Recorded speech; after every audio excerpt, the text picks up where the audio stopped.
శ్రీ రామకృష్ణ ప్రభ ఛానల్ను చూడండి, మాసపత్రికను చదవండి. ధీరవాణి.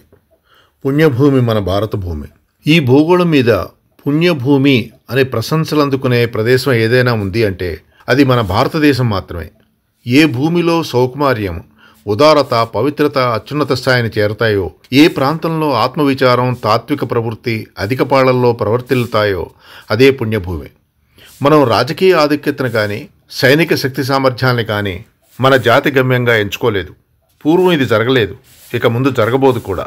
సంపదకు మన జాతి ప్రాధాన్యం ఇవ్వలేదు. ఇతర దేశాలంటి కన్నా భరత జాతి సంపన్న దేశమైన అది ప్రధానమని భావించలేదు. శతాబ్దాలుగా మన జాతి శక్తిమంతమైన జాతి అయినా అధికారానికి ప్రాధాన్యం ఇవ్వలేదు. ఇతర రాజ్యాలపై దాడి చేసి జయించే ప్రయత్నాలు చేయలేదు. మరొకరిపై దాడి జరపకుండా తన సరిహద్దుల్లో తానుండి సంతృప్తి చెందింది.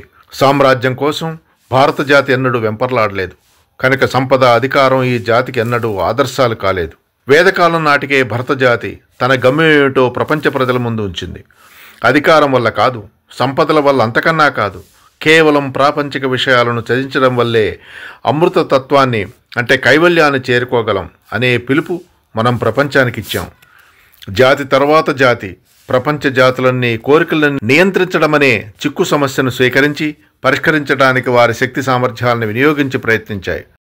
కానీ వారందరూ వారి ప్రయత్నాల్లో విఫలమయ్యారు.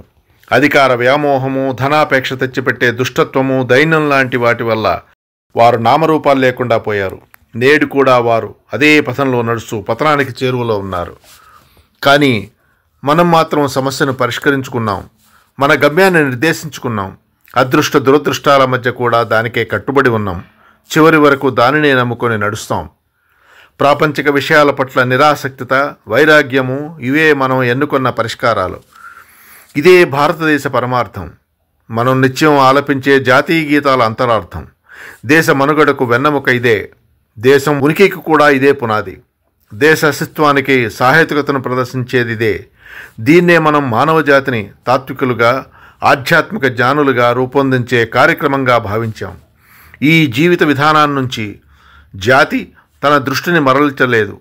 తార్తారులు, టర్కీ వారు, మొఘలాయులు, ఆంగ్లేయులు ఎవరి పాలన కింద ఉన్నా మనం మన మార్గాన్ని విడనాడలేదు.